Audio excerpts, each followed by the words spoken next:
There's no more hope. I'm living that hopeful moment. We can package it up, sell it, and we can I'll make more money than I've ever made in my life. And I think Omaha was big for me because I had a chance to step out of prison and just outside of Ohio. Hey, Jimmy T, I'm committing to Ohio State.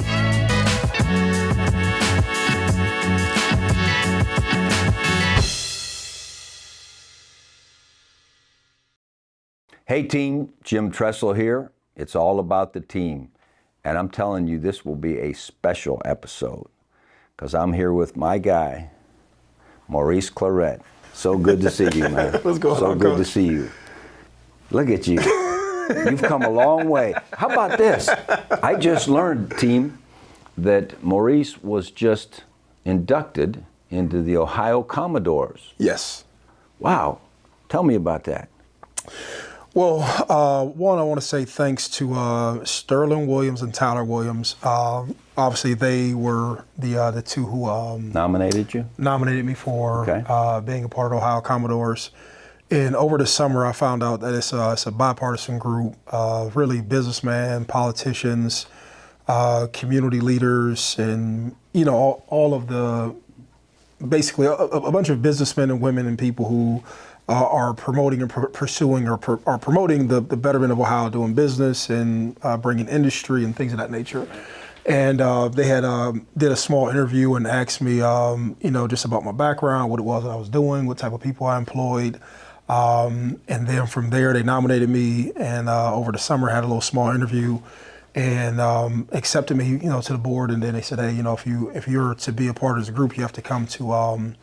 They had an event at the Grand Resort over there in Warren, and so I went out there, and the guy, Mr. Klingel, Mr. Cavelli, and there were some other people who who were a part of it before, but then some other people who got inducted. Mm-hmm. And so I had a chance to go out there and meet them, and I was actually more impressed. I don't think that they, and it's no knocks to them, I don't think that their website and what they explained to me initially, I really understood who they were, mm-hmm. and it was, and I'm not sure a lot of people understand who they are.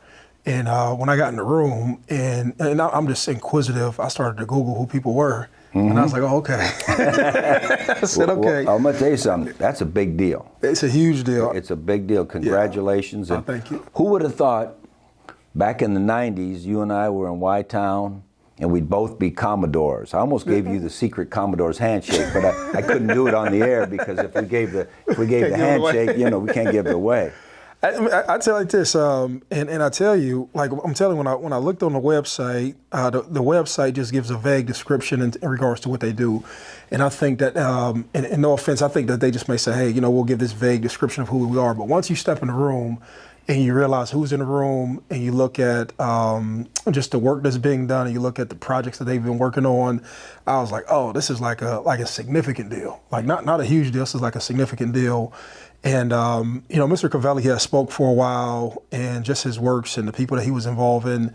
And when I walked away, I said, man, this is what government should be. You talk about the origination of it, mm-hmm. and the government had put this group of people, or the governor had put this group of people together to do stuff like that. But this is, when I looked in that, after I got done with the room, outside of the handshakes and the telling of old stories, I said, man, this is what probably every state should have, or people at least having discussions of how you move either the economy forward, how do you bring business to areas, how do you move things forward to make life better in Ohio, people that really do a lot of good things probably don't need a good website. No. You know what I'm saying? Right? They're too busy doing right work, things, yes. And doing work. And I'm awful proud because a lot of people from up our way have been leaders. Yes. In the Commodores. And so anyway, that's the most recent thing. I'm going to go all the way back to when I first knew who Maurice Clarett was. So Maurice was playing at Austintown Fitch High School as a freshman. I was coaching at Youngstown State, and I just happened to go over to the game, Austintown Fitch versus Berea High School, yep. My alma mater. And my nephew, Lee, who's named after my father, was playing free safety. And so I'm watching this game, and I'm saying, who is this running back for Fitch? he's killing my nephew because every play seemed to bust out to the safety.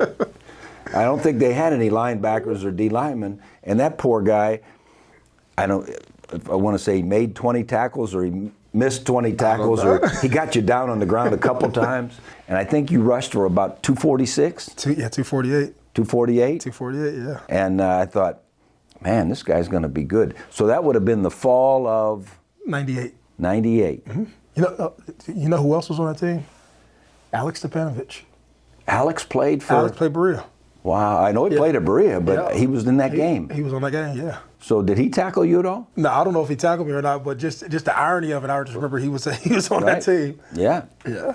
He's one of those guys up there. He's somewhere up there. Older guys on the national championship team. Alex is my guy. So then, as you went along in your career, you ended up going over to Warren Harding. Mm-hmm. And was Coach McDaniel your coach? The first year was Coach Gary Barber. Yep. Mm-hmm. And then, did you have Coach McD 1 year? Yeah, no, I had it for 2 years. 2 years. The Coach McDaniels, Coach Richardson, Matt Richardson. Yeah, the new head coach. Yeah, the new head coach at Warren Harding.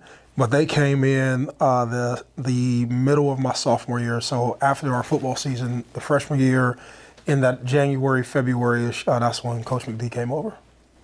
Well, he's a Hall of Fame coach. I think he's in the National High School Hall of Fame. Mm-hmm.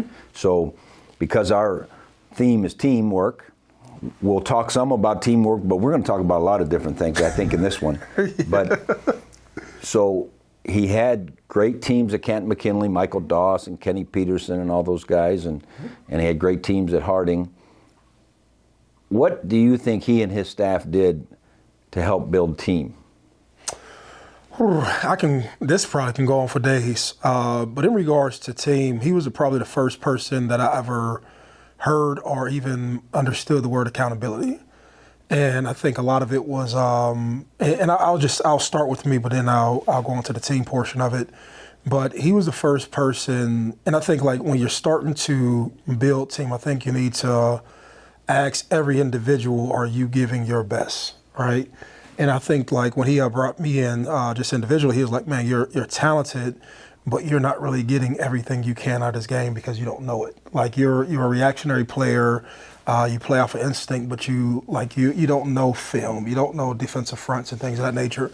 And so I think like that, but no difference than you had at Ohio State when you would have like the individual goal sheets. He was sitting down with us in high school and breaking down individual performance.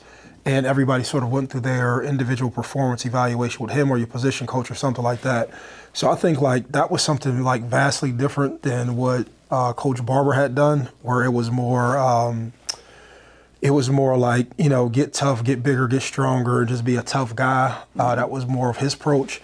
Coach McDaniels was more intellectual, more cerebral, more philosophical, kind of like through that vein, if that makes any sense. But then challenging you as an individual, that was one thing. Another thing that stands out, and it's not like, no, I'm not saying it in chronological order. Another thing that stands out was I remember we were having a practice, and this was the first time this ever happened. We would have probably 17 or 23, 24 periods, right? And I remember we got to period 7 and we were messing up. And it was the first time I ever seen somebody say, hey, go back to the locker room, get undressed, go back through film session, and basically restart the practice over. You know how much that is. That's like, man, we got to go through stretching and just all this stuff over again. And these were just different things that he was enacting with us through team. Now that I'm talking to you about this stuff, this comes back into my head. A lot of people don't realize I actually got kicked off of my high school team, and this is just not a popular story. But I used to live, people from Youngstown would know this, I lived in Youngstown at this time, and our game was at YSU, so this is, 7-minute ride from my house in Youngstown. And so we were getting ready to play Ursuline, and this was week 3, and I'm a starter on the team, starting running back, and this is a very important conference game. And I said to the coach, I said, hey, man, can I just drive over to the stadium and meet you all in Youngstown so I didn't have to drive a half hour to Warren and then a half hour back to Youngstown, then a half hour back to after the game, and then a half hour back home. I was just thinking I could save myself, an hour and some change. And he said, no, I need you to be on the bus with the team. And even as I was 15, 16 years old, I was like, man, like, what do you mean? Like, this is like, this makes more sense. And I literally didn't understand, like, why he didn't understand that I didn't want to travel all that much. And when I got to the stadium, I remember walking through the tunnel, like, you come through the tunnel to go to the locker room at YSU. He was like, no, you're not playing on the team. Like, basically, you're kicked off the team. And I was like, man, who is this dude? You know what I'm saying? Like, I was like, man, you're from Kent and I'm from Youngstown, man. Like, you can't do this to me. But these were small moments, but that spirit in those few stories, that was the gist of how he made everybody operate. Where before that year prior, whether we were doing 7-on-7, whether you were going to weightlifting events, it was the celebration of individuals rather than we're moving all as one thing or one unit. You know what I mean? And like those are like a few different moments, but everything, be it from weightlifting, be it to conditioning, like before, I'll give you this prime example. I remember, I was never, I never even thought of myself as being a leader, your freshman, sophomore year, right? But he was the first one when he was talking about just your influence on the team or the impact that you can have. He was like, as you go out here, you start to work out, like take your quarterback, take your wide receivers, and like go do drills with these guys so you can have influence over them during the season. But when you look back at it, that's just all things that are like team oriented, you know what I mean? Rather than you just going out here and, you're throwing a speed ladder out here, but he was corralling, or he was showing me how to corral other people to have influence just from, spending time, watching film. Like, we had never done that stuff with Coach Barber. And this is no knocks to him. And I don't want to make it seem like it's a bashing session towards one coach or another, but just differentiating the styles. And these things I ultimately believe that they promoted team. Sure. And you became more aware of them.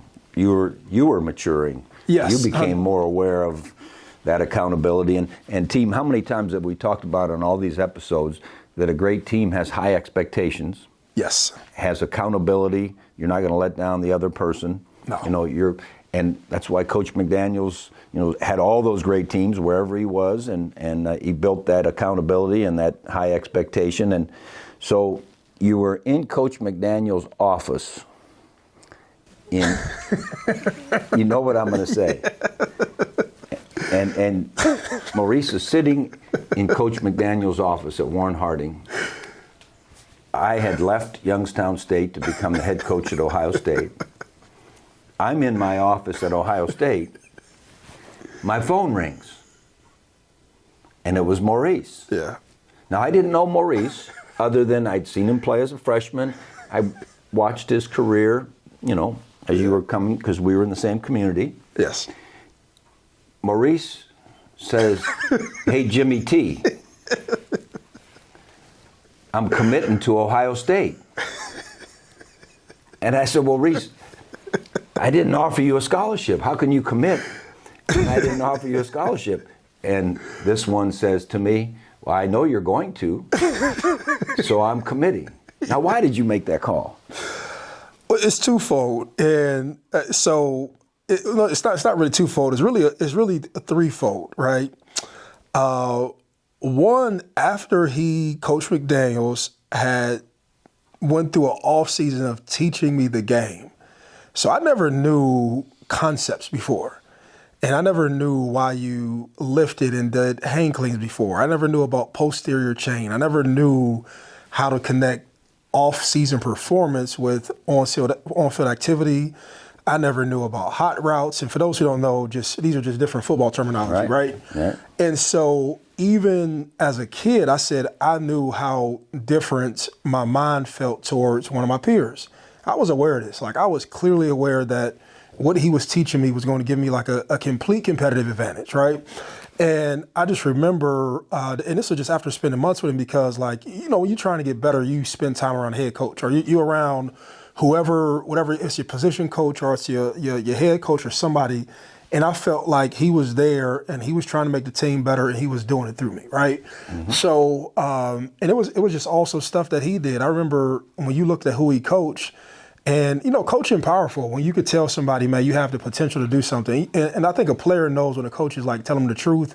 And then a player also knows, like, man, if I put my feet on the right path, I can do this, right? And so I think this goes for Youngstown. And I think anybody who's from Youngstown knows this. There was like a deep reverence with you and what you had did for the area, for Youngstown in general, right? And long before Ohio State, people looked at you as like a guy who had just restored a pride, or at least like this was Youngstown State was our professional team. Because when you were a kid, you don't know, college football is college football, but the person who restored that, when I'm going to Jay's Hot Dogs and I can see the pictures on the wall of the guy standing on construction equipment, these are things I know as a kid, you know what I'm saying? It's Jim Tressel who had done this or had brought this. And so it was me wanting to play for you, but it was also, I'm a very, depending on when you catch me, I'm arrogant or confident, just depending on what mood you catch me in. And I've always had confidence in myself. And it was also a time when I was looking at who was coming back at Ohio State. And I was looking to say, man, these guys aren't what I would believe like guys who could probably beat me out. So all these things basically go into it. And it was me wanting to play for you, but then also me wanting to go to Ohio State. And I just put it out there. And, and people don't understand. It's like the power of words. And I think people take themselves lightly. But you can, I work like this. I don't think you need to know how you're going to do something. Like, we didn't go out and say, hey, we're going to go win this championship. If people had that power, everybody would do everything. Right. But I think you have to have the spirit to say something. And then I think, like, once you put yourself out there, then you have the opportunity to kind of like, reverse engineer into it and sort of like, hey, you put yourself in a situation, make sure you go work and do it, and I think like all of that stuff. And even though probably at that time I couldn't articulate it, but like you ever go back and say, like, it makes sense when you look back at it. Sure. Yeah. And so it was that, and I think any kid from Ohio, you want to play for whatever is the biggest thing in your state if you're a real competitor. And I think like any kid from Ohio State or any kid from Youngstown, they want to play for Jim Tressel. Like that's just what it is. And so as things would align, like would I probably have went to YSU if I would have still been on the same thing? I don't know, but things align the way that they supposed to align. You know what I mean? And that's what they did. But and I even look at Coach McDaniels and the style of play that he probably got a bunch of influence out of what you all did at Youngstown State. A large part was he was teaching me Ohio State's offense in high school. Yeah. So when I came down to, here's another secret to just some of the success. I know we're bouncing around a little bit, but just a conversation. When I came to Ohio State, I probably knew 80% of the stuff. You know what I'm saying? I knew the terminology. I knew there wasn't any adjustments, like the physicality and the speed and the preparation, yes, but as far as being strong and big and understanding what's going on, all that stuff gives you confidence. And so that was an adjustment, but all of that stuff, and probably a lot had to do with Coach McDaniels. Like, okay, let me put two more other things here because these are real things. Coach Richardson played for you at Youngstown State, so you're getting prepared from somebody who came from this guy. You know what I'm saying? So he was coaching hard. He was challenging me to finish plays, finish runs, and everything you all probably had did from a collegiate standpoint. I'm a big kid, so he's like aggressive with me, but I'm taking to it. And then you talk about from a preparation standpoint, from a mental understanding the game of football, I got from one of the best brains in football in general. You know what I'm saying? And so that gave me confidence going down there. That I would be okay, and just a Youngstown attitude where you feel like, hey, I know maybe small town, but I feel like I can do, everything that somebody else could do. Probably that comes from. Well, I felt that from you that you wanted to shine for Youngstown. Mm-hmm. I mean that was, important, and, yes. and remember I had just gotten there and we were just 7-5, so they weren't that happy with me. Okay. And so I think you felt sorry for me a little bit, like, hey, I got to help my brother out from Youngstown to see if we can succeed. But so let me fast forward. Now, okay. You enroll in January. Mm-hmm. Okay, and so let me tell you from my standpoint. So we'd come off a 7-5 season, had a good upset win over Michigan to end that season. So we had a little bit of a confidence uptick and a little bit of, you got to know each other. We only spent 9 months together as a football family. And I thought what you brought was a competitive, I don't care if it's arrogance or confidence. Yeah. I don't know how you can figure out between the two, because you have to have it, right? Yeah. And I thought you brought it in the weight room. I thought you brought it in practice. I thought you raised us up a little level. Okay, not that we didn't have guys, not that we didn't have good guys. Okay, and the group that you came in with. I mean, the A.J. Hawks and the Troy Smiths and Santonio and Roy Hall and Robbie Sims and Nick Mangold and Doug Daddish and, Bobby Carpenter and Mike DeAndrea.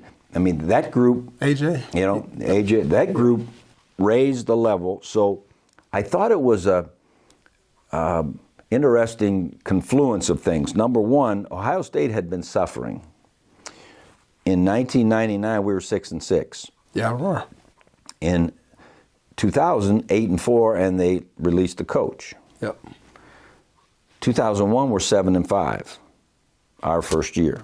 Had to get to know the new coach. How come we're doing it this way? Different styles, not better or worse, just different.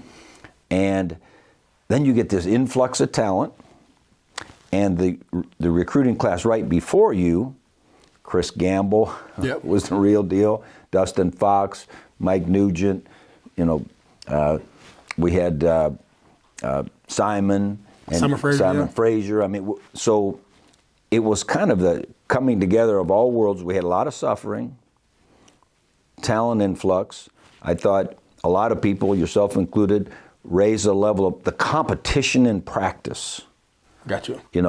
And I'm a real believer, team, that, when you get old, you have a lot of experiences, that your trials and your tribulations and your suffering helps you get better a lot more than your successes, right? 1,000%. I mean, that's the way life is.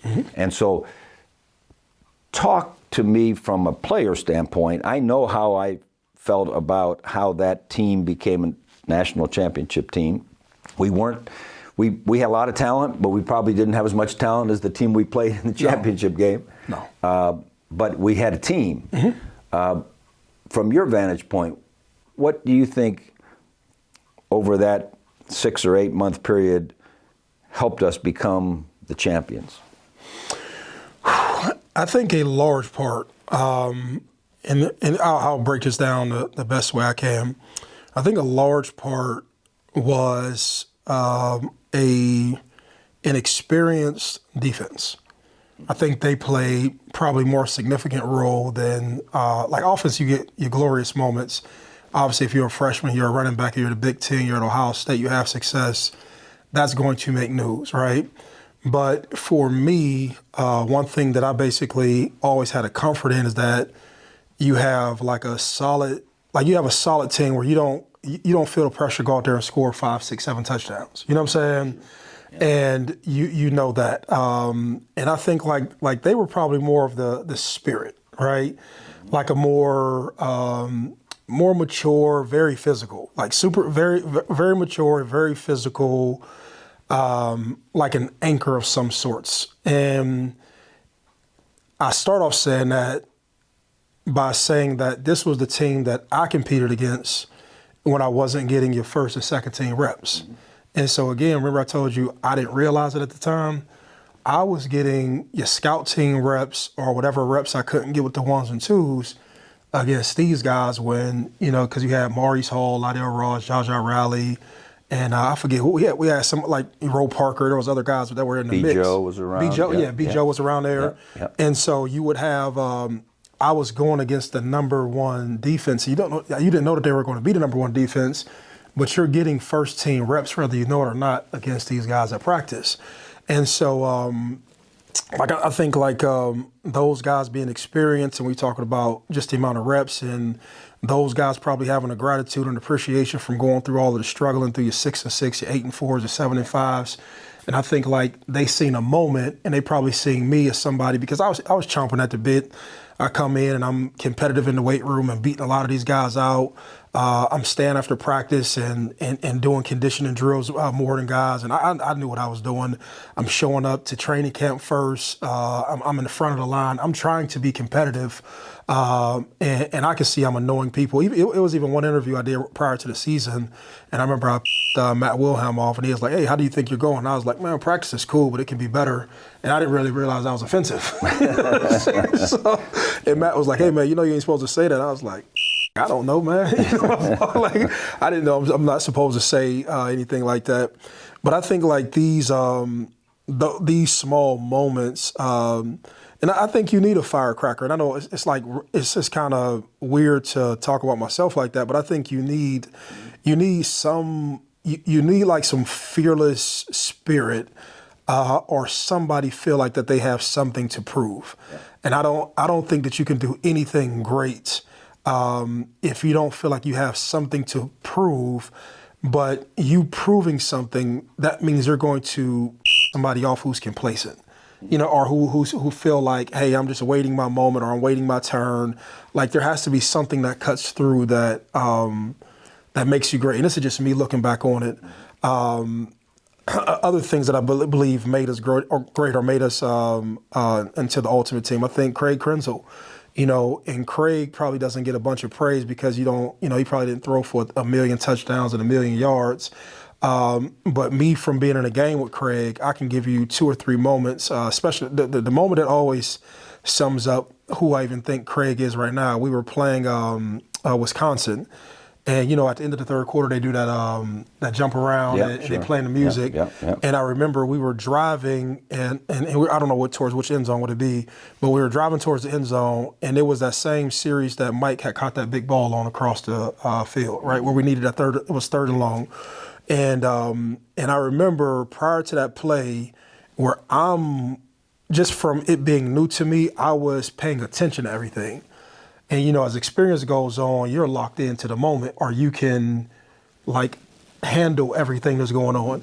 And Craig was laughing, and I was like, man, this dude is laughing in the midst of this. But him being cool and calm in that moment calmed me down. Mm-hmm. And so this stuff don't show up on a stat sheet, nor do somebody says, like, this is what allows you to win a championship. But him being in that moment, cool, calm, collected, it gave me a confidence, like, oh, okay, we're going to be all right.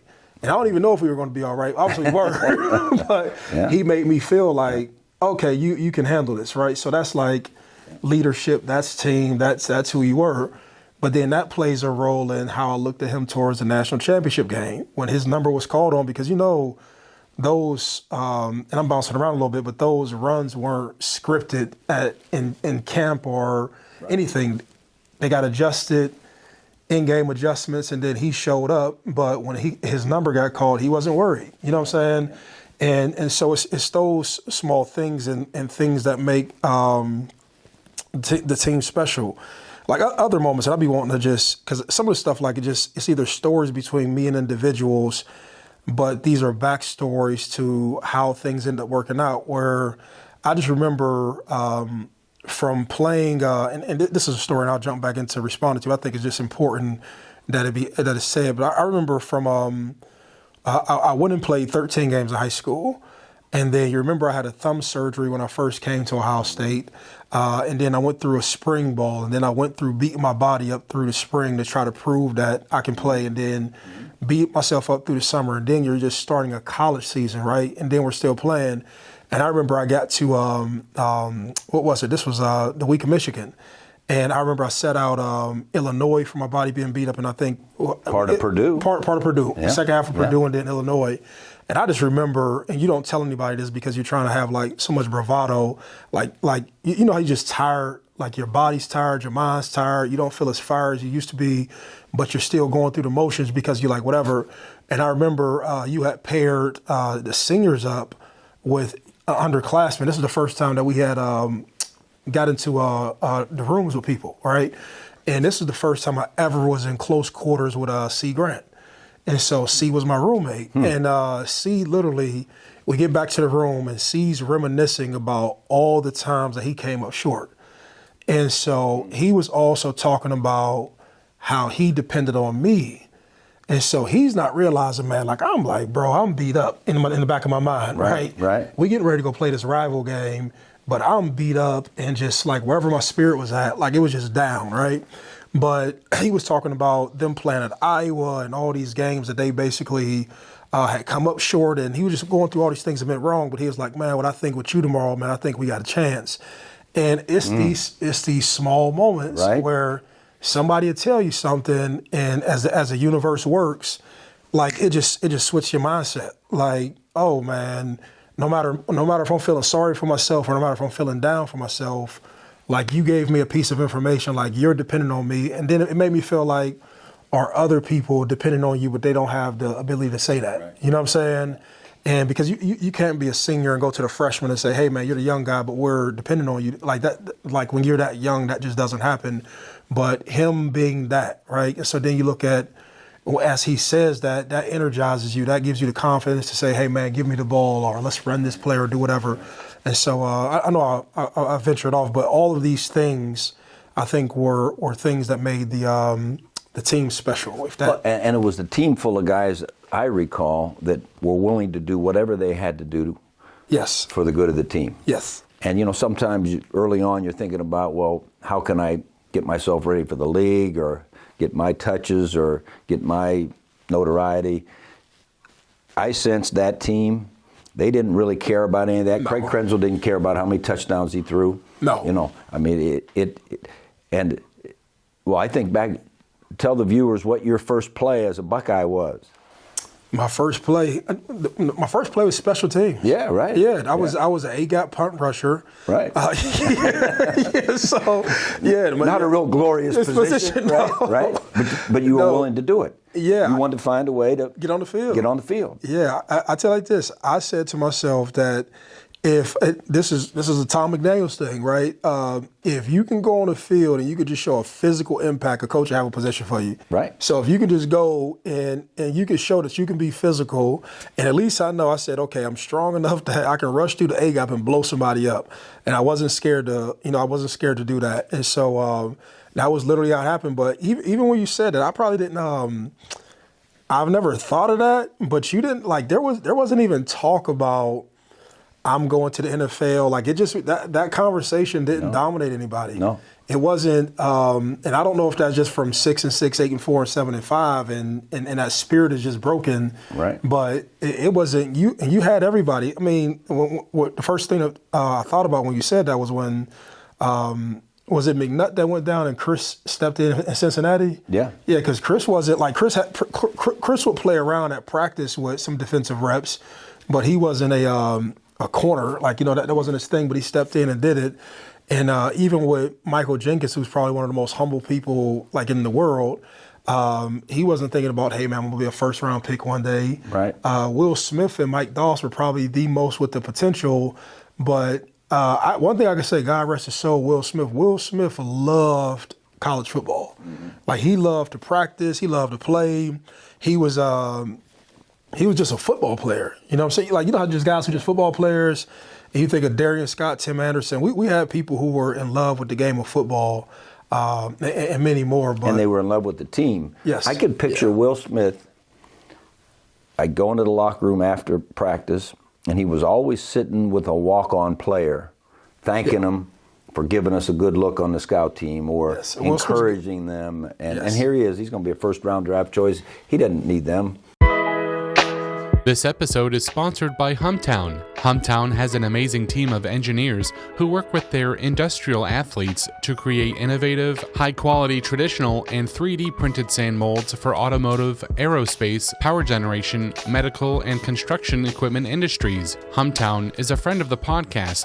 Their book and management philosophy, The Industrial Athlete, is an excellent read for anyone looking for ideas on building teams in the manufacturing world. Check out Humtown and The Industrial Athlete on humtown.com.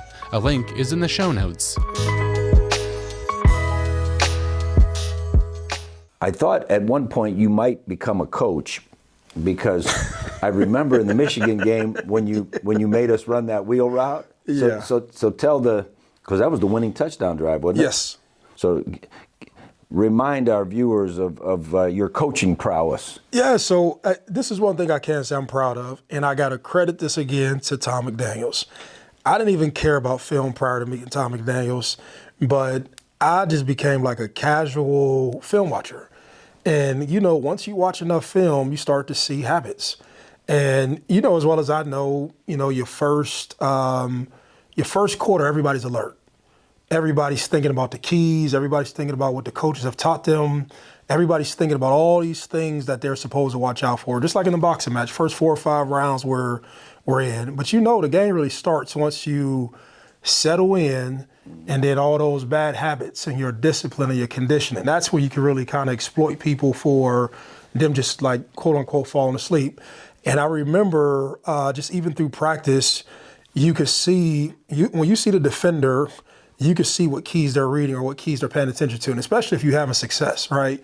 If you're having success doing a certain run play, defenders get nosy because they don't want to be the person who either missed a tackle or they want to try to stop something a little bit there. So you just start to see this stuff. And you know how, this becomes a sneaky part where you'll look at, and if you're a player who wants the ball, you start to look like, I may look at this series, which you do, but I may think about if we ran this 3 or 4 series later, because now I understand what you're doing. You're getting a little nosy. So I remember I seen Cato June get nosy. And as he got nosy, then you start to realize, okay, if I leak out here on this back here, and especially if you have that, whatever that front side or backside receiver, if they get vertical and run the corner off and the safety has to stay on top of the wide receiver, it can be potential. But then also, I'm a firm believer in this. They say big players make big plays in big games. That'll forever be a statement. And I tell you, you didn't know this, but I remember even though I was beat up that week, I went to Gahanna Middle School track, and sort of like as a competitive advantage, it was cold outside that week. I ran about 15 110s, but I was visualizing myself doing something big. Mm-hmm. Like no matter how bad I was feeling, I'm preparing, I'm visualizing myself. And there's a moment where you got to say, put yourself out there. Put the ball in my hands. Like, I believe I can make this happen. And so that was it, and your moments will come when you're playing. So I had confidence in myself. I said, hey, man, could you throw the wheel route to me? And you know what it is, man, I can even feel it in my head right now. The stadium's loud. It's a big moment. You're trying to win the game. And I don't know how you love this stuff. This is what you play for. These are the moments. These are, can you make it happen? And I just think that's the beauty of sports, the ultimate reality show. Like, you can't buy this. You know what I'm saying? It's a moment, man.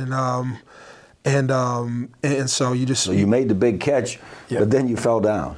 Yeah, no. So I actually thought that somebody was coming to hit me. So just your depth perception, like so. You know how it is when you're running and you're running full speed, right? And the ball was a little bit behind. Yeah, but you see somebody else running. The only thing that you care about is catch the ball, right? You know what I'm saying, right? And that's what we needed. The team needed you to catch the ball. Yes, and so that was it, man. But and then we're down on the 8-yard line, and the rest is history. And I'm gonna give you a fun fact. So, as big as that thing was, I don't remember at any moment. Like at any moment during this game, it wasn't like, hey, let's beat Michigan and we're going to the national championship game. I always asked myself, I was like, man, at what point did I realize we were going to the national championship? Like the thought of beating Michigan was always in front of my head. It wasn't the thought of like, we're going to the national championship was never like a dominant thought, if that makes sense. No, absolutely. And like, so for me, I'm like, man, when did the thought come in that I'm like, okay, we're going to the national championship or even going to the national championship didn't feel as important as beating Michigan at that time. You know what I'm saying? Well, it's trust very me, weird. The one time we lost to Michigan in 2003, it was the error we made because we kept hearing a little chattering going on that, hey, if we beat Michigan or when we beat Michigan, we're going back to the national championship and we're going to win it again. And to your point, there's only one thing that's important, right? In the moment. Is that moment. Yes. And that's what good teams do. good teams find a way to focus on the moment, what's needed now, willing to do whatever, whether it's rush the A gap or, whatever it happens to be. Yep. But let's go back to Chris Gamble real quick. Mm-hmm. Okay, so Chris Gamble was a young man that came to us from Dillard, Florida. He was a year ahead of you. Mm-hmm. And he wanted to be a wide receiver, and he was a great receiver, and he's starting receiver. And then Richard McNutt got hurt. Yep. And we had, in practice, let the receivers cover the DBs, and the DBs run routes and, and have a little bit of fun in practice. And, well, Chris was doing good. Chris locked them all down. So we're at Cincinnati, going in the game, McNutt's out, whatever. And I told Coach D'Antonio, I said, look, you can have Chris in the red zone because he doesn't know any of your coverages. but he knows man coverage. That's easy. It's easy for him. Well, he ends up with a pick, Yes. win the game. And in fact, we didn't have you that day. No. No. We probably should have lost, but anyway, that's another story. Well, then as the season's going on, I'm 6-0, 7-0. Coach D'Antonio keeps coming back into my office saying, can I have Chris for more than just the red zone? I said, no, the guy can't play, too many plays. This is a long season. Well, we got to Wisconsin. And so I went into the defensive room. I said, okay, you can have Chris if they cross the 50. So nobody knows this. So Chris played anytime they crossed the 50, came up with a big pick. Yes. So now we're like 10-0 or something. We're playing Penn State. Yeah, yes. And I went into the defensive room. I said, you can have Chris whenever you want. And so he got a pick. So, yeah, they got a pick. And so from that point on, he played 128 plays a game. Ridiculous. And Yes, then that's the ridiculous. whole next season, he played both ways. 128 plays a game? 128 plays a game. Yeah. Against Miami, he was checking Andre Johnson. He was one of the great receivers of all time. He's a great one. And he played, and so we had two guys make mistakes, team, and you can overcome your mistakes if you're a good team. So first play of the national championship game, we call a formation. Well, Chris wasn't supposed to be in there. I was trying to rest him a little bit because he's going to be covering Andre Johnson, and he went out anyway. And we got 12 men on the field. And so we're first and 15. And he came off. I said, CG, what? You're not in gold or, whatever the formation thing was. He said, I wanted to be a two-way starter in the national championship game. So we got a good laugh, whatever. And well, then later in that game, you had an offside. Remember? You. And I thought, man, we're playing against the best defense we've played all year. But that Chris Gamble was special. So it takes all those people supporting, especially when you're going through periods of suffering and so forth. So our next few years, we had some suffering, right? Mm-hmm. And the team that was critical for you was Mom, Ashley, and a bunch of others. But share what a difference people like that made as you're going through tough times. No, that made a significant difference. I think, it's just well noted. I think when you lose the thing that you probably identify with most, or the thing that you think is going to catapult your life to things that you have dreamed of, or is going to help you to facilitate your dreams or whatever, like there's going to be a period of depression. You lost yourself. You're figuring out what you want to do, and everybody around you will know who you are when you're at your best, but at times you lose yourself. You know what I'm saying? Yeah. And when I look at it around there, your mother's your mother. She's going to know you your entire. Well, she's known me my entire life, and she's going to always want what's best for you. But I think with most kids, I don't care if you're older or younger, there's going to be a time where you feel you need to listen to yourself more than other people, right? And when I look back on times where I may have just struggled with life, struggled with finding myself, being depressed, feeling sorry for myself, my mother was always there, but I just had to reposition myself to kind of hear. So my mother's a very spiritual woman, where she would always pray for me, but like the mechanical words, like you could pray for somebody till you're blue in the face, but there still has to be some some strategy with how do you get out of your situation and some practical steps that wasn't taking place. But even with building a strategy, you have to rebuild your mind and consume the appropriate information, and you can't just will it to happen. You have to have like a plan or a purpose. But she was a constant. She was a constant lover, a constant supporter, and just a consistent figure within the support group. Ashley is pretty much the same way. Ashley, on the other hand, obviously I met her once I got to school, and she's seen what a healthy Maurice Clarett looked like. And at the time we had Jaden, who's my oldest daughter. At that time we had that. So she wants what's best. I've seen you look and be and feel better.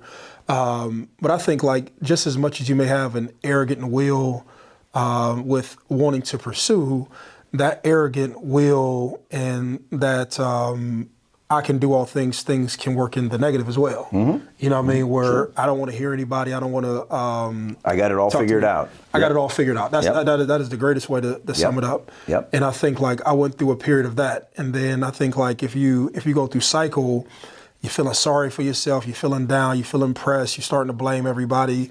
You know, the reason I know this stuff now, just working in behavioral health, it's like the cycle, like they have this thing called the emotional wheel. And behind every emotion, there's a series of thoughts that goes with the emotion with like you're depressed and you're apathetic, you feel sorry for yourself. And so I was in that state probably longer than I need to be.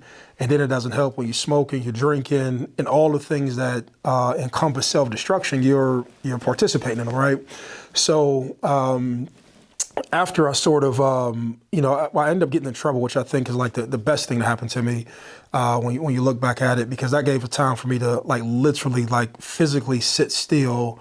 And now you're going through a space of like, let me think, what do you want to do with yourself, right? Yeah. And you know, how I got there is one story, but being there is literally the best thing that happened to me. So now you're going through this period of reading, and I'm communicating with my mother, I'm communicating with Ashley, and there was a lot of people, yourself included, who had reached out to me when I was in prison. It's either through words of encouragement. And even with yourself, like when I say like my mother is just a consistent person, just within my group, it's like you're a consistent person within people I know, and I think everybody would describe you that way. Just Coach Tressel is who he is, and he is who he is. Like you're not about to buy him, you're not about to, like you are who you are. Like some people, like based upon circumstances, they'll change how they feel about you.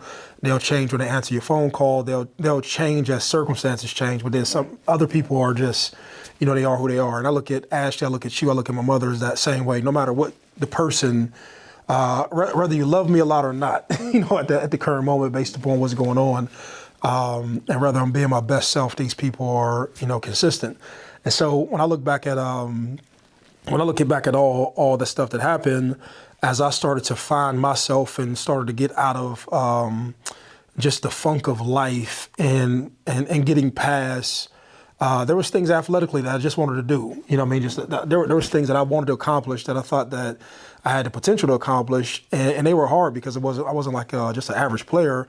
I believe that I could do something special with the game of football. I thought that if things work out, you can have a solid career in the NFL, and all these things are speculative. You don't know if you're going to get injured, but right. At least you have a chance. Are based on talent, and so getting out of that, you don't get out of stuff by yourself. You get out of it by people helping you along the way while you find yourself, and that's what I think Ashley was like. So times that I probably couldn't have been a great parent to Jaden just because, and Jaden's my daughter for anybody who may watch this. But when I couldn't be a great parent, Ashley was able to do that while, Maurice, you find yourself and find out how you're going to make an income and find out how you're going to plan for your future. And then my mother, just even when I was in prison, my mother, she was the one who actually helped to take care of my daughter and Ashley, gave her a place to live. And so many things that she did that I couldn't do for myself. And so they were significant. Well, and a great team always loves you. Now, they might not love your play on the field, and that's why we grade your grade sheet. We didn't like that, but we might not, the decisions you make or whatever. And the chapter in my book I wrote about hope was at the time when I couldn't be with you, but I could not lose that hope. Yeah. Because I knew your abilities and so forth. And it was funny, I was just reading Team this morning. John Maxwell has a daily reader, and you know John Maxwell is one of my heroes. And I read this morning, and I thought it really kind of typified what you didn't maybe naturally decide, but you subliminally decided or whatever. And it was a little line by Dr. Seuss, of all things, okay? And it said, you have brains in your head, you have feet in your shoes, you can steer yourself any direction you choose. And so many of our guests on our episodes talking about how do you become a good teammate, good team, good parent, good business person, whatever. It's all choices. And so now let's fast forward. You're back in our lives. You're back in Columbus. Mm-hmm.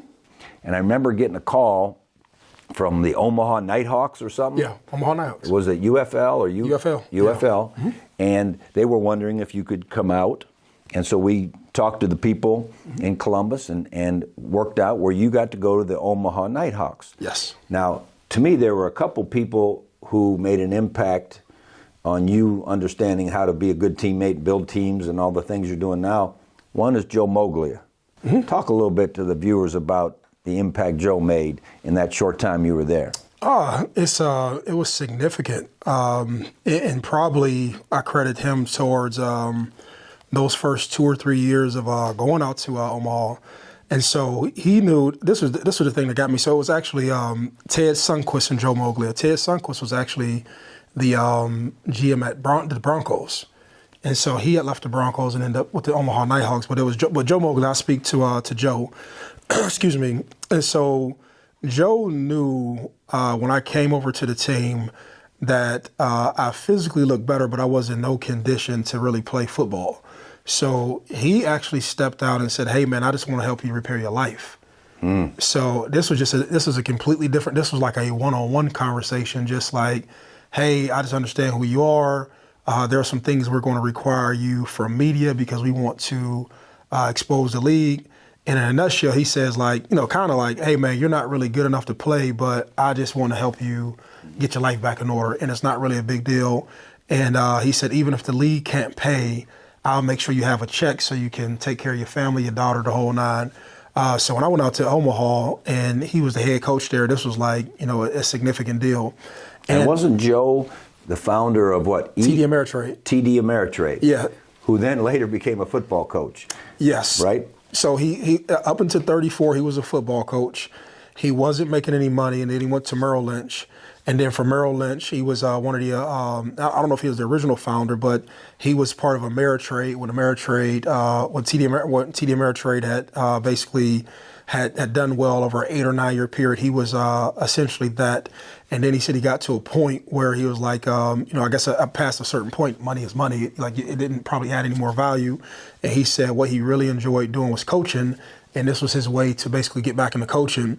And, he became like a great friend. And for me, it was on a number of fronts. For him to have the success that he had in business and for him to be within arm's length of us was significant. And I remember there was just a ton of guys just who didn't get who he was. But for me, being in prison and reading on business and be it finance and be it entrepreneurship, I knew exactly who he was. You know what I'm saying? I knew I clearly knew who he was. And he would hold these it was like I don't know why I'm saying this, but on Wednesdays he would hold these sessions where he would call players over to say, "Hey, if there's anything that you want to know about investing or business or just about anything, I'll let you all know." And there was only 3 people who would consistently show up: myself, Matt Overton, and I forget there was a wide receiver who had Andrew Brewer. Andrew Brewer would come and we would all sit down and talk to him. And so we would be in his chapel, and since there were so few people, he would want, he would say, "Hey, instead of me doing like this group session, let me meet you all one-on-one." And after that, we would go to the golf course, and he would just ask stories about lives and form relationships. But he was significant in making sure that I stayed in Omaha. And I think Omaha was big for me because I had a chance to step out of prison and adjust outside of Ohio. Yeah. You know what I'm saying? Where I didn't get pulled back into anything. I didn't feel obligated to anything. I didn't feel like there was an Ohio State conversation, a Columbus conversation. I was literally in middle America, and I just felt free and felt like I could adjust. And he made sure that I was on a team for that. But then I tell you, the biggest thing I think that outside of that opportunity, and I think which is significant, he was the one who introduced me to Warren Buffett. Well, I was going to bring that up because it was late at night. You called my phone, and I don't remember what year it was. Maybe 07, 08? Oh. No, that was 13. No, because I think I was still in Columbus. I was in prison in 2006, 2010, so I know it wasn't 07.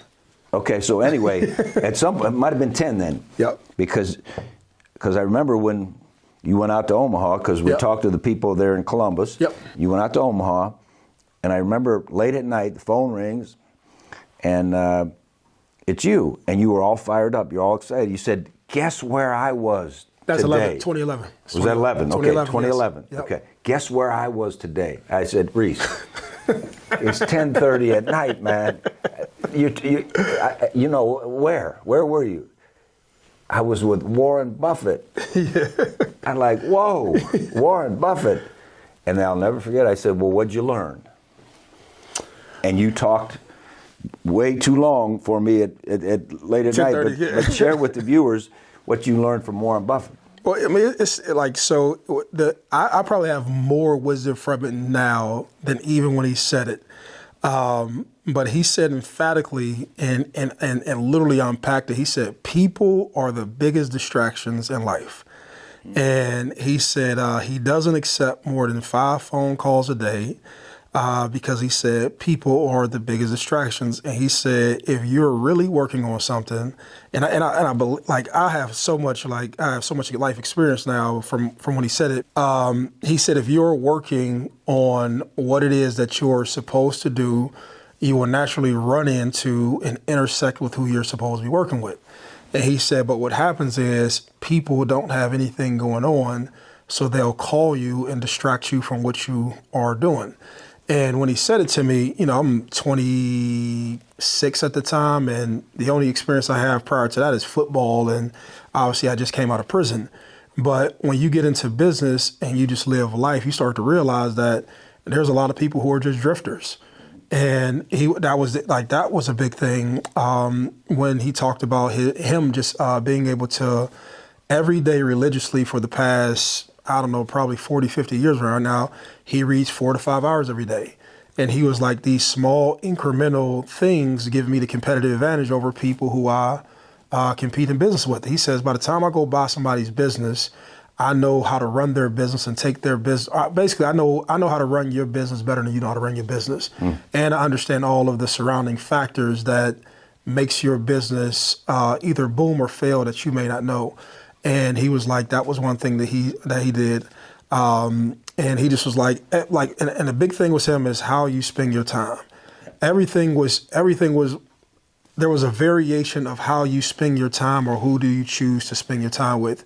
And that whole story that he told, it's a famous interview that he's done, when he talked about him based upon the price of commodities and which breakfast he chooses, like down to the penny of, like down to the most nuanced decision of the day, there's intellectual and deeper thought behind it. You know what I'm saying? And he went on that whole journey, or he talked to me, like he said 2 things at once, and they were all around each other. He was explaining to me how he gave somebody $700 million for a company in Indianapolis that he had never met. He was like, I don't need to meet them. I just need to read their annual report. I need to look at their books. And he was like, I gave him $700 million without even talking to him. And I remember he was talking to me about Coca-Cola. And he was just talking about Coca-Cola and Coca-Cola. The importance of Coca-Cola wasn't that it was a soda brand. He said it has more to do with distribution and the syrup brand and the syrup that it supplies other people. And he was just like, he was getting down to the essence, like understanding what business you're in, understanding why you buy a business, understanding why he bought Gillette. He has a famous saying that, it's a comfortable feeling to know that 1 billion people get up every day and use the razor. But he just kept on talking about the same stuff that he preaches to the people outwardly. And mind you, this is just for context. This is a 5-hour conversation. So like between 5 hours of just talking, and it got to a point where I felt uncomfortable because I was like, man, it's Saturday. I'm pretty sure you have like something better to do than hang out with me. You know what I'm saying?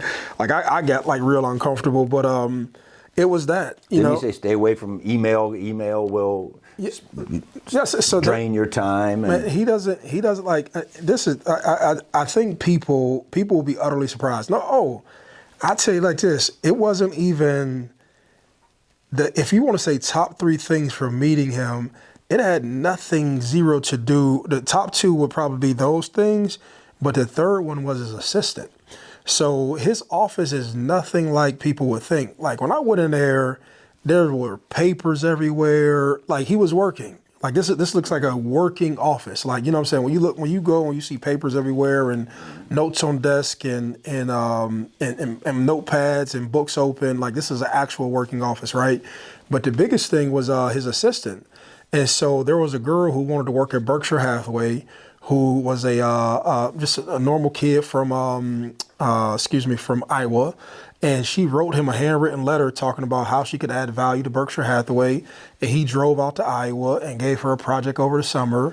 And a girl with no college education, a girl who was self-educated, and a girl who just had ambition, she had the wherewithal, like where I would say, hey, I'm coming to be a starter or I'm coming to play at Ohio State football, for just an individual to feel like that they can go to, like, you know where I'm coming from? I can help you win, right? But just like the thought of like, you can go get the most educated person from any Ivy League school, any specialized brain and anything, for a person to have that much fearlessness to cut through and say this, right? And then for him to just say, hey man, let me come and challenge you with a project.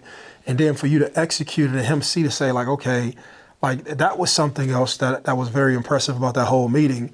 And she was like 26 or 27 at the time, you know what I'm saying? And she was a young kid, but when we were in there, she was confident and she was like, yo, I just believe that this is how I can help Berkshire Hathaway. And he was like, yeah, he was like, and so we brought her on to the team, and he was proud that anybody who had ever come to his company, he was like, we got a rule. Everybody makes the same. You'll obviously make more with the dividends that you put in stocks, but he was like, we never fire anybody. But he had this is probably the most impressive part. He had it felt like an everyday common office, everyday common people. I'm telling you right now, if you call his office 10 times, probably 40% of the time he'll answer the phone. Where people have like different setups, like only 5 times though. Right? You can't call him more than 5. More than 5 times. But I called him. This was 2 years ago. I just called literally just to see if he would pick up the phone again. And he picked up the phone and called straight through. But if you call over to the office, like he would literally pick up the phone. But he's a very special individual, and I think that's why people have a bunch of reverence for him. To have that success, and I don't know, just to be approachable, right? You know, just to be approachable. I think like didn't he give you a book? Yeah, Old Charlie's Almanac. Old Charlie's Almanac was, and they had it was after Benjamin Franklin's. He had named after Benjamin Franklin's book, but Charlie Munger, who just recently passed away. There was a ton of either one-liners, interviews that he has done, speeches he had gave. It was a culmination of what he thought was just like his most important teachings that he wanted people to know. But I read it in 11 when he gave it to me, because I thought that him giving it to me was just like super cool. I read it again probably in 15 or 16, but I still have it at the house. But that was it. Hey teammates, I want to tell you about a project we're working on with Youngstown State University. One of the ways Ellen and I have decided to give back is through the Tressel Institute for Leadership and Teamwork. We've collected a set of successful business and nonprofit leaders to serve as guest servant leaders in partnership with the Sokolov Honors College to teach university students teamwork, leadership, and personal skills. We teach from a foundation built on gratitude, excellence, hope, love, and selflessness. If you're a young person or parent helping to search for a unique college experience, You can learn more at tresselinstitute.ysu.edu or ysu.edu. Links will be provided in the show notes. So now you're into the business career. Mm-hmm. One of the things that I thought was pretty cool was you wanted to come back and help the Youngstown area. Mm-hmm. You wanted to help people who were going through some tough times. Mm-hmm. You also, though, wanted to get into the business world. Mm-hmm. And so how did you try to build all those different teams? Because they're all a lot of the different things you've done are different teams. Yeah. Cool. The first one I got into was actually transportation. And that probably is out of everything, that was more the most challenging, but felt good from managing people. So that was the most challenging group of people I've ever had to build and deal with.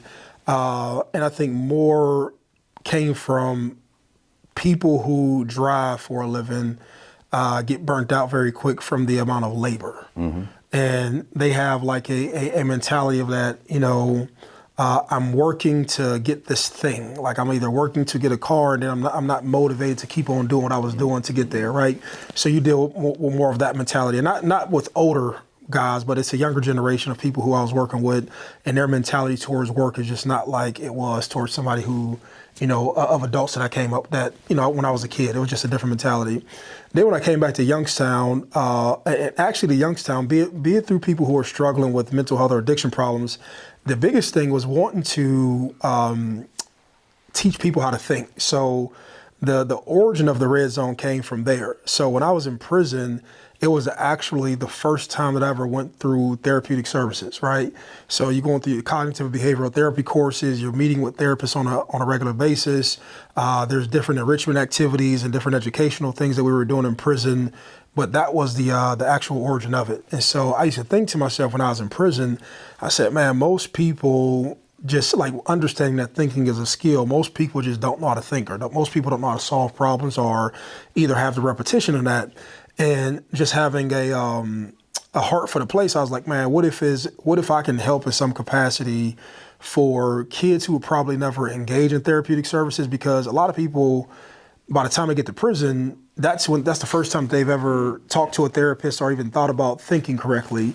And I used to think to myself, I said, man, what if I can create an environment where somebody who probably wouldn't talk to a social worker or look at a social worker, not in a demeaning way, but from a social service standpoint, like I got to work with the social service because my life is falling apart. What if I can connect you with somebody earlier who could help you think, but help you to navigate life, knowing that all of inner city has its own challenges. And I got with that. And so I think that we've done and did a great job from 2016 to now in the Youngstown area with the people. There's probably a core group that we've had for these 8 years, who we've worked with. Building that team and sustaining them has taught me more about myself and just more about social services in general. And, when you're signing up to do social services, whether you're working with kids who have different mental health needs or adults who have addiction issues, you're signing up for 8 hours or 10 hours or 12 hours, however long you work that day. You're signing up to work with the worst of people. You know what I'm saying? And the tension behind it. Yes. And the drain emotionally it has on you. Yes. And so I didn't realize that this person who gets up is, let me deal with your worst situation. Let me deal with your worst situation. Let me deal with your worst situation. And it becomes a variation of dealing with just the worst thing going on with a person, trying to nurse them back to health. Kids, they may grow slower than adults who may keep repeating the same behavior. They may keep on relapsing with addiction.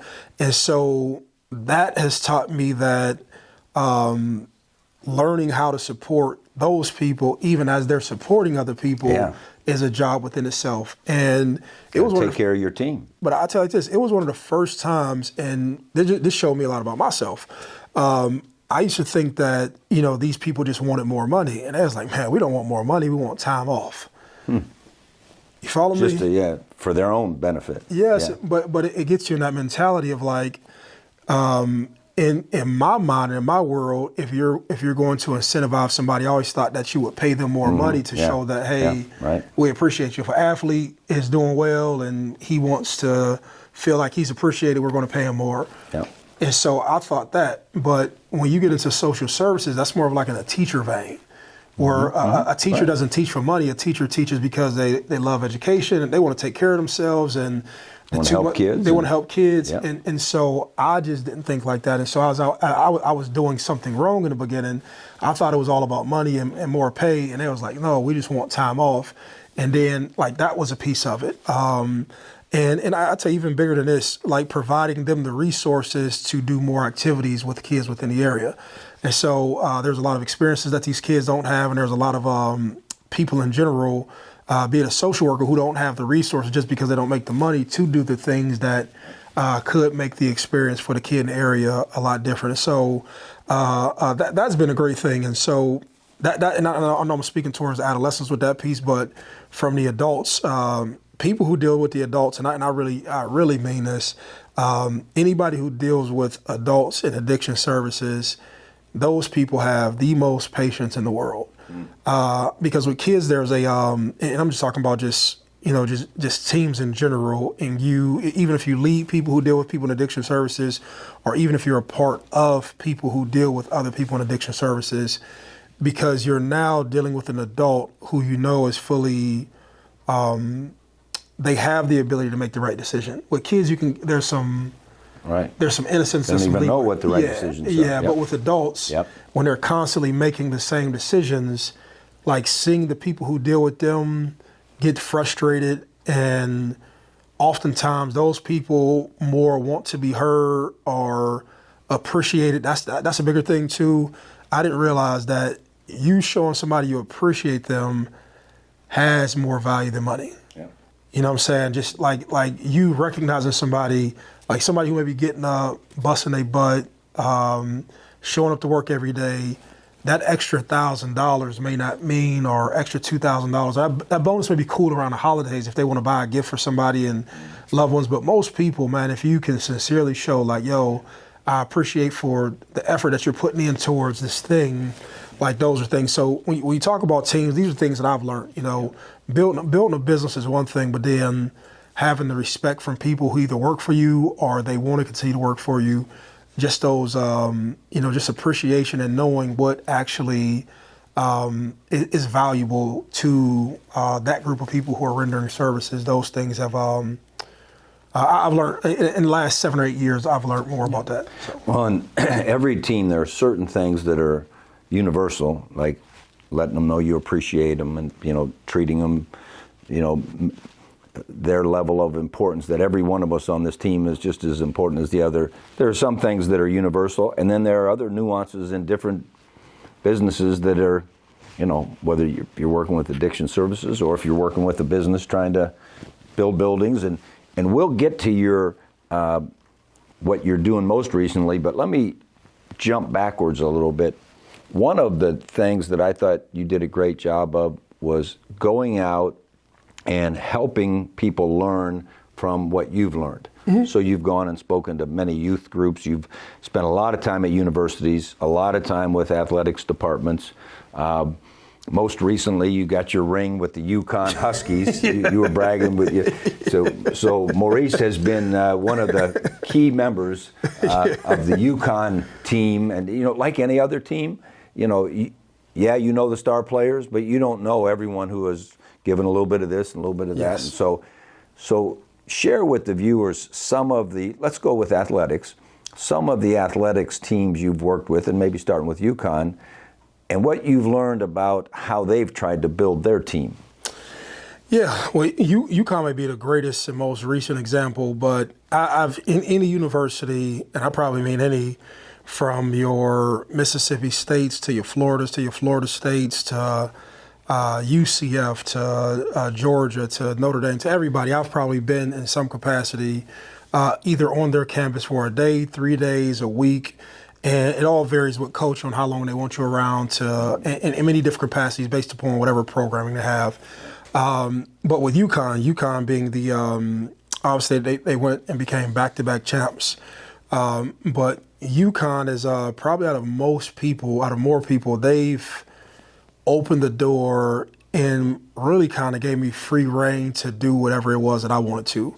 And just for context with how it started, I was speaking on a podcast, and Dan Hurley had, for whatever reason, heard it. He heard me speaking to somebody else. So they invited me to campus. And when I got to campus, I was like, first I was like, I came from football. I didn't know how the messaging would be received, right? But prior to getting there, they had told me about a kid, one of the kids who was a phenomenal talent. And, he was getting in trouble on campus. And so they thought like that would be like the connection. But I didn't know how, I didn't know about the connectivity. But behavior is behavior. And the sport is just different. It's a football, it's a basketball. But at the end of the day, it's behavior, right?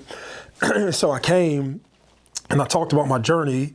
And really, I found out through going to speak so much, an actual speech for each individual only holds weight in pockets. They're listening to what is relevant to them, or you're entertaining them. And I found out that if you can just be as honest as you can, like, people will resonate from honesty. Like an honest life of like just things you go through and how you actually really felt inside of these moments. It may not be the same thing, but people understand that and they feel it. So they it gives feel you, it. Yep. It gives you more to talk about after you're done. So then after we were done, all these kids were just asking me different questions about different points. And so after I was done, he seen that they were talking to me, and he was like, man, we brought a lot of speakers in. These kids don't even talk to nobody. They usually get up and leave. He said, can you just come around on a consistent basis? And I was like, what does that mean? He was like, just come around and whatever you're doing now, just continue to do it. And if you can form it into something else, like just do that. And so he would bring me up once a month and I would start to meet with these kids. And I quickly seen that he's basically like a basketball version of you. And I'm just like shooting you straight. But once you see his father would probably remind you a lot of your father. And old school coaching, old school principle, old school values. He actually cares about the standard, the approach, the professionalism, and the seriousness towards a person, how they practice and prepare. You know what I'm saying? And where he can be cool and respectful to everybody, but when it's time for him to lead these dudes and show them the standard of like how we're supposed to do what we do and like understand basketball is all this nuanced stuff and the approach to it and how you do everything is how you do anything, and being a good teammate in practice and all of this stuff, like I was hearing the same thing. So when I came into the locker room, or when I came to Tom Moore and Kimani Young and Luke Murray, these were the assistant coaches, I came around them and it was like, it didn't even matter if it was basketball or football, it's the same mentality. You know what I'm saying? It's the Tom McDaniels, the Jim Tressel, it's the Dan Hurley, like that way of thinking and that way of coaching, that you know what I'm talking about, just that golden era of like how you prepare for something, he's captured up there. And so now you find out that people got this wrong. Players really like to get coached hard. Like great players or people who are trying to pursue greatness, they may complain here and there, and if I'm doing something wrong, man, I think I'm greater than what I am, but they actually like it. And then what started happening was the people who they brought me in for, these guys are either graduating out or they were transferring out because he was bringing guys who got it. And so these young guys who he's not asking them to come to practice early for 15 minutes. He's not asking them to stay in the weight room. He's not asking them to every drill sprint. He's not asking them to like Andre Jackson and Adama, they would have to kick these dudes out the gym. And these were kids who played on the first national championship team. They were kicking them out the gym because they thought that their bodies would be beat up during a long season. And so these being the leaders of the team and these people buying into what he believed the standard was for championship. Like, 'cause his father won like 29 state championships. Crazy. Out of like 37 years. Yep. So through proximity, you only know how to win.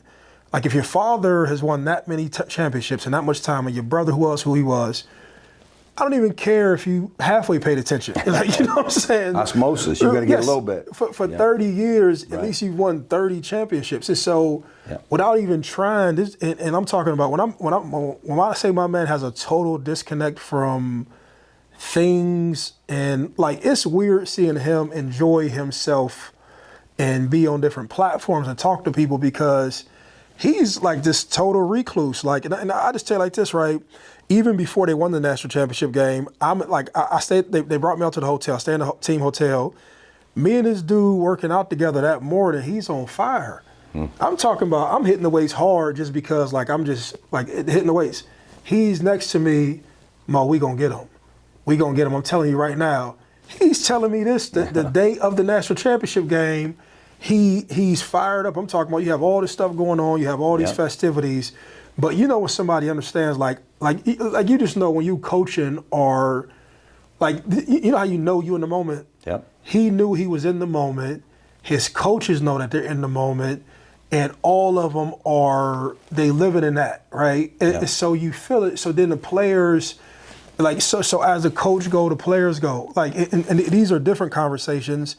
You can tell how players, the subtle things that they do, how they're being taught. You can tell the stuff that they believe that they can get away with, how they talk, and just their approach to adversity, or if something's going wrong, you could tell how just that. All of his players, like it didn't matter, and I make sure I go to a few games a year. You can see that his mentality has eventually seeped in there, and it is so ingrained. Right. With I'm talking about, and he makes all these equipment dudes feel appreciated. He makes the strength and conditioning guys feel appreciated. He even when this is a big thing. When he went to win the first national championship, he could have went up there and demanded more money. Mm-hmm. You know what he did? He took care of his assistants. Mm-hmm. He didn't even take care of himself. Now he may have gotten a bonus just from that may have been in his contract, the original one, but he could have went back to UConn and said, "Hey man, Kentucky's offered me $100 million because they just got rid of Calipari. You all can make me the same thing or I'm out of here." But he took care of all his people, even from a team standpoint. My wife's an East Coast girl. She doesn't want to move or be disrooted. These people are treating me right. Mo, I'm not into it for basketball. So for me, Dan Hurley, and this isn't the first time, it's just weird because I'm standing in front of you. When they always ask me, they was like, "Who's Dan Hurley?" I was like, the basketball version of Jim Tressel. Like, I just really believe, like, if you met him and you all had a chance to talk, I don't know if you noticed or not, but he's a big Bengals fan. So I was actually trying to do him a favor. So if Joey Burrows get this somehow, some way, I got Joey should be watching. Yeah. Uh-huh. So my goal is to get I got to get a signed Joey Burrows jersey for him. But he's a huge Bengals fan. But he is literally... He's the most down-to-earth, old-school, in love with the basketball person. But here's the biggest thing. There's nothing that has changed about him since they started winning championships to now other than he's out. But that same approach. And I talk to guys who are in their locker room every day. Like every day I'm texting guys who are a part of the team or texting some of the players. It's the same thing. It's his humility is real. Yes. And I mean, let's face it, is Bobby his older brother or younger? Bobby's the older one. Oh, so Bobby had all the hype, Duke, national champion, NBA and all that. Yes. But Coach Hurley, he's not jealous, he's not whatever, he's just going to do his thing with his players. And that was, when he came off at halftime, they were playing Purdue, right? Purdue, yeah. And was it even right around half or 8 maybe? Or I don't remember the half. Anyway, you could tell when he did his little thing, you're walking to the locker room, he did his little 30-second interview. I said, man, if I was a betting guy, I would get on right now and put some money on UConn, because you could just see in his eyes, we got this. Yes. He's got that mentality. But I'm going to tell you this. It's one thing, there's coaches who are intense and disrespectful. There's other coaches who are intense but very respectful, and that, you know what I'm talking about? Oh, yeah. You know how you can get intense with me? Yeah. And, okay, not intense, serious. Mm-hmm. And, hey, I'm going to get serious with you. I'm going to show you I'm not playing, but I'm not going to disrespectful. Right. I think that's what people love about him. Yeah. Well, didn't he talk a lot? I think I saw one of the interviews leading up to the championship game where earlier in his career, he would get more technical fouls and, and you know what I mean? He's a firecracker. Right? But he said he grew, into not making it about that and he really talked a lot about his growth. Oh, but you know, a lot of that came, and this, I mean, it's public, but you know, he had cancer. And so he got sick. He had something wrong with his throat. And I think like that piece of sitting him down in some capacity. Suffering is a good thing, right? Yeah. I mean, in the scripture, it talks about be thankful for your tribulations, right? Your trials. And that's real. That's important. Let's scoot to your business things, because to me, what's exciting, when everyone asks me about, hey, how's Reese doing? I said, well, I don't know anything about business, okay? But I think he's having a lot of fun in business, trying to create teams. I know you've gotten into real estate. I know you've gotten into trying to help areas.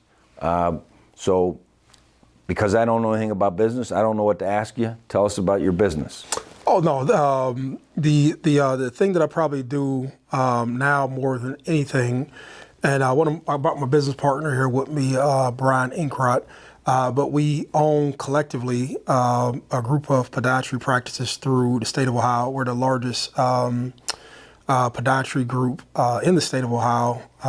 We have about 35, 40 locations through Northeast, Northwest, Central, and spattered through different parts of Southern Ohio, down to Cincinnati, Troy, Wadsworth, Mount Vernon, all that stuff around there.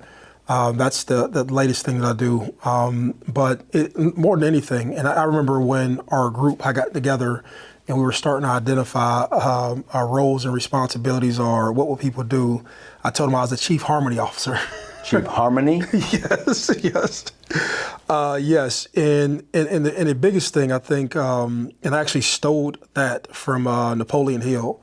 And I remember reading in Think and Grow Rich. Think and Grow Rich. Yes. And they said, more than anything, you can have the smartest people, you can have the most talented people, but at some level, you need somebody who basically holds together the harmony. And every team needs great harmony. You need great harmony. And I'll tell you 1,000 times over that I think that having the harmony, and it is this irony that you just had this conversation. We were driving up here and we were talking about just even within our team dynamic, because you have 4 people who have had, all individually have had a bunch of success themselves, right? And so you're dealing with a successful doctor and successful entrepreneur. You're dealing with another 2 people who have had a ton of success in corporate America. And then the things that I was doing, I was having success. And then to bring everybody in a space, and depending upon what we're thinking about or what we're working through, everybody thinks that they have the best idea. Oh, of course. So the best staff meetings are the ones when you're arguing, right? Yep. And so, and then everybody's going to talk about why their idea is the best, or why we should do whatever it is that we're doing. But in all of this, just like in a relationship with a man and a woman, somebody's going to have to concede, and somebody's going to have to let somebody's idea goes forward. And even though, even if you choose somebody's idea and the idea doesn't go right, or how you intended it to go, you're going to have to live with those consequences, but still move on.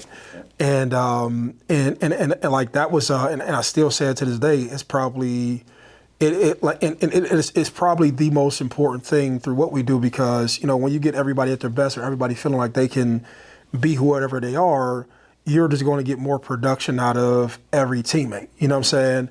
But I've learned just through this all, like I've become cool with letting, like if I can get the most out of somebody, and out of 10 things, if 2 things go wrong, I can live with that, because you're going to have a person be themselves, produce or move with their best thinking and contribute, and you just be cool that even if everything didn't go right, you're still getting the best of that person, whoever they are, and you can move on and live with it. And we've had success. And I'll tell you like this: I was talking to, only because these conversations are relevant, we just had them recently. I said, Brian, the irony of all this is that there's businesses that I've owned 100% by myself, but the business that I'm a partner in, I have 20 times more success. You follow where I'm coming from? Team. And I can sit here and I can talk about 3-4 other things that I basically own by myself, and I'm 100% owner, and I can make every decision. I can be the total ruler of them all. But the beauty of teams, just like this is, you can go further connecting with other people. And this business is proof. Whether you go into the bank and you're looking for more credit, whether you're leveraging more cash between people, whether you're pursuing more business now that you have these people in their networks. And we just recently bought another building in Columbus, but that's what we're talking about.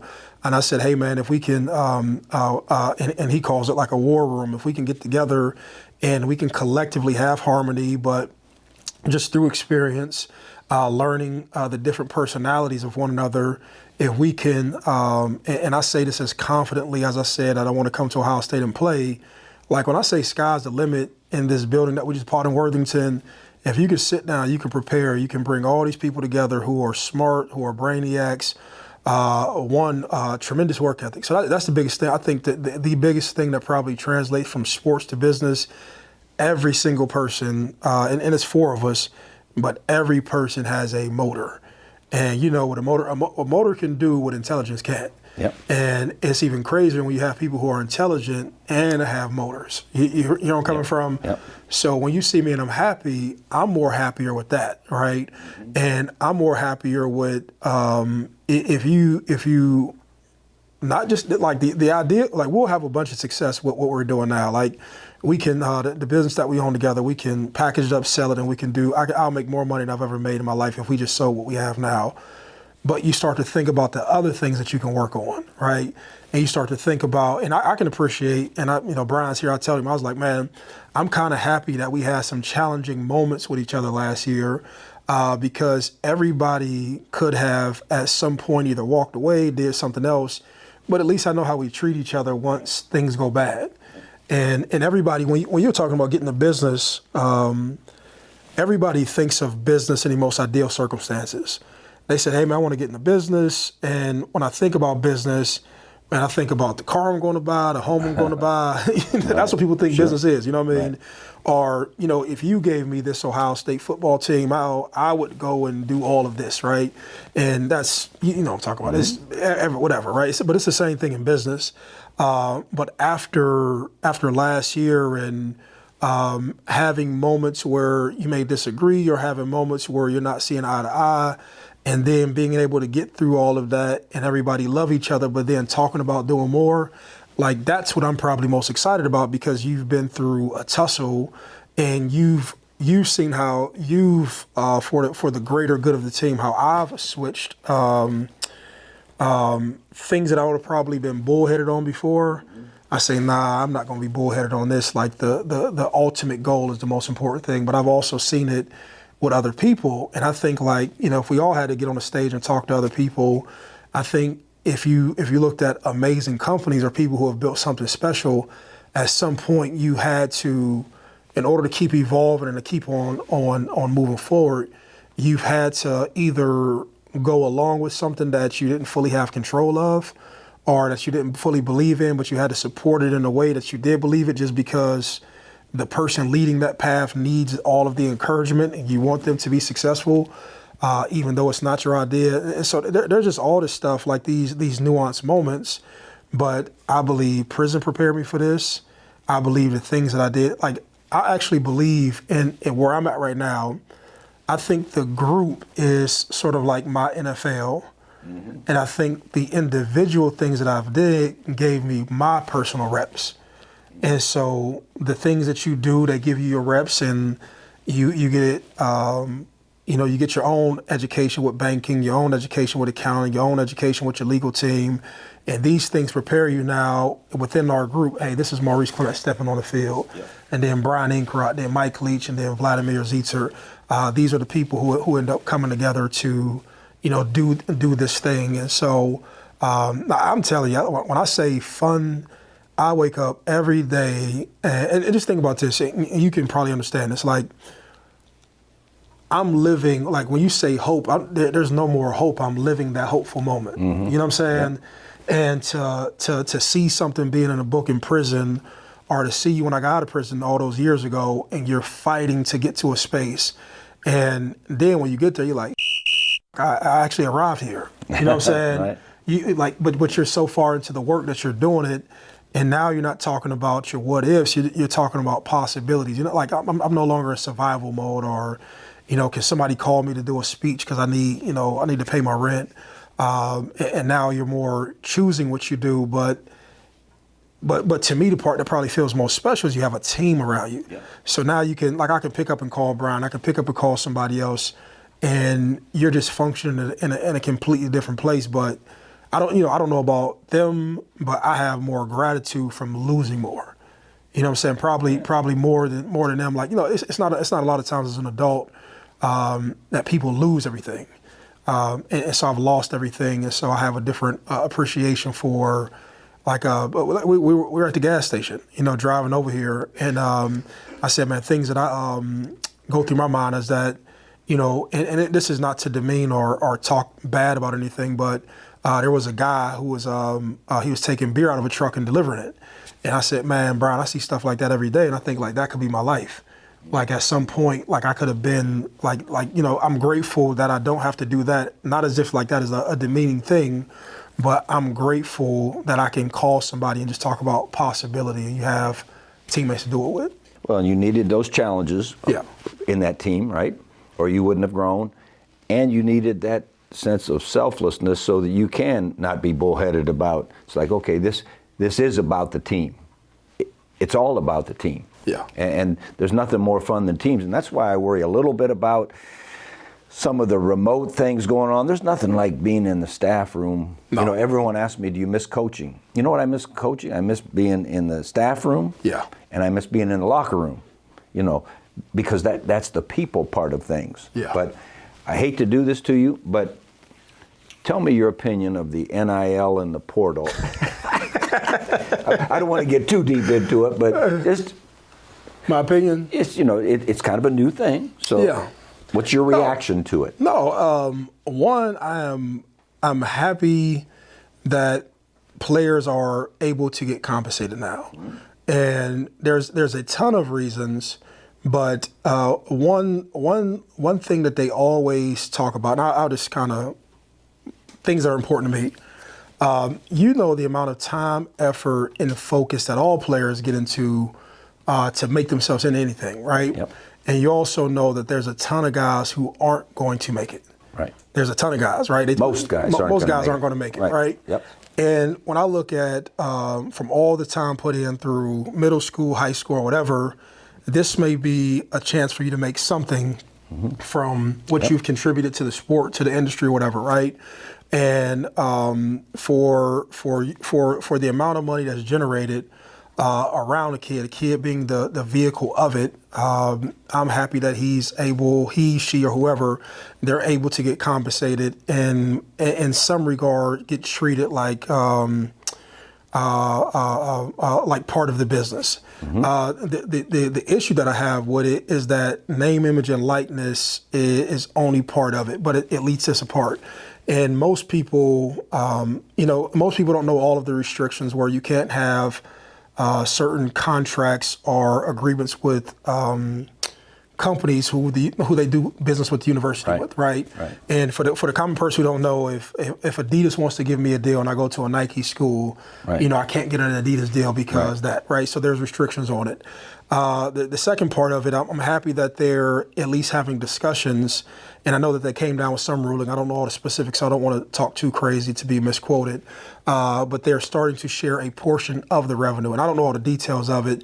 I'm going to read about it because I want to be able to speak intelligently about it once I do figure it out. I think they're going to get there. I'm not sure have figured out the exact way, but I think they have started. Yeah, they've started, and I think they've said we're going to share the revenue. Yes. Yeah. So at least you start, right? Yep. And so I've never said anything more than I just want you to treat this like a regular business, the same way that you would treat any business in America. where and there's the model is there when you look at the NBA, when you look at the NFL, when they've done their CBAs, you have a frame of reference on how this thing could be, right? And you know, and just like, at least we're having the conversation, and this can be a whole 2-hour conversation, right? But I'm just happy that the kids they started down a path. I'm happy that the NCAA has started down a path of like saying, hey, man, we finally have to deal with this. But I knew that this was going to happen once the decision got made for the case in Virginia and the case in Tennessee. Yeah.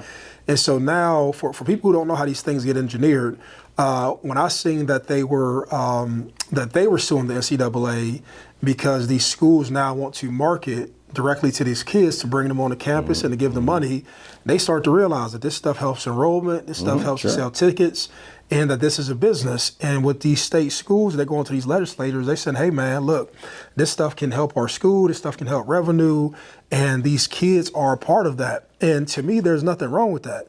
If the kid is a part of that, if the kid is part of the personality, if the kid is part of like what generates money, like just pay the kid and compensate them correctly. The other part, in addition to this, I wish that there was more infrastructure rather than these, hey, let me come in and talk to you for a second, for kids running into all this money. Yeah. So now you have, and that's going to happen. Kids are going to mess up some money. They're going to have emotional and frivolous purchases. But when I go around, I understand the amount of money and what they can do with it. And knowing that this thing is so short-lived, you wish that there was more infrastructure for that. And so I'm not the one to say, hey, man, it's the NCAA's fault, it's this fault, it's that fault. But things are so disorganized and so fractured from things not being dealt with that now you end up getting what you have right now, which is chaos, right? Yeah. But I don't want them to think that they need to go backwards and not compensate the kids. Right. But somebody has to go to some whiteboard and say, you know, these 25 things that we're working on, like, let's start to break them down and let's start to put infrastructure. But the kids and their compensation should never be struggled. But this isn't, this thing right here is not like a month fix. This is going to take a decade. Yeah. You know, the sooner the better. Yeah. And I'm saddest about the fact for 50 years, we certainly saw the trajectory of the revenue. Yes. I mean, that wasn't a secret. And the fact that we didn't do anything for 50 years is disappointing. But usually when you let things slip for 50 years, chaos ensues, right? Yeah, when you have to change. Yes. You know, and so I'm with you. I hope someone gets at the whiteboard, and we got to make sure it's the right someone's. Like anything else, yes, right? Yes. You got to build the right team to solve any problem. And I won't even get into the portal thing because, you know, I always tease some of my guys. You remember Ray Isaac, our quarterback? Ray, I teased Ray the other day. I said, Ray, after your freshman year, you'd have left me in the portal. I'd have been without you at YSU. We wouldn't have won that championship. But anyway, I hope for the good of the game. And unfortunately, there'll be some casualties with whatever the solution is. 1,000%. Because there have been a lot of things funded by not funding the players. But I hope we can put the right team together to make the right decisions, because athletics, sports is a big part of our culture. Yes. And we don't want to mess it up. And I also don't want to have a situation created where when we weren't helping the players, it wasn't good for them. Let's make sure when we help them, we're helping them in a way that it's good for them. 1,000%. So that they don't get the misconception that the rest of their life, you know, they can go to the gym and someone's going to hand them a check. Yes. Because as you and I both talk, 97% of the people that play college football don't even get into a training camp, let alone, you know. But anyway, this has been awesome. Yes. And for all of our team out there, this guy, he's a guy I love dearly. We've had some wonderful times together. We've had some struggles together, but that's what makes our love deeper. Yes. And you know what? You can hear from his discussion in all of these phases of his life. It's all about the team. We'll see you next time. Thanks, Reese. Coach. why we're truly here, and I believe it's to serve. People ask me often, what was the most difficult moment you had in coaching? It is such a privilege to be named captain, but you don't have to be a captain to be a leader. They went to do one of those chest bumps, Yeah. and he knocked your teeth out. That was maybe the most talented football team I've played on.